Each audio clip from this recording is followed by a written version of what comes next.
Welcome to another 1 Minute Wednesday, where we try our best to cover one of Desk Director's many features in about a minute. Today, let's walk through setting up ConnectBooster integration with Desk Director. First, log into your Desk Director admin console. Navigate to Integrations, then ConnectBooster.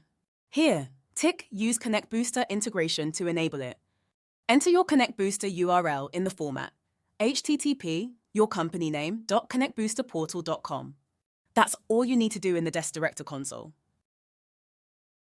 Now, log into ConnectBooster. Navigate to Configurations, then select API keys from the side menu. Enable Allow Desk Director authentication. And that's it! Now, when clients access the Invoices section in Desk Director, ConnectBooster will be displayed instead of the usual invoice list. That's all for today's 1 Minute Wednesday. You're all set! Enjoy seamless billing integration with ConnectBooster. Thanks for watching.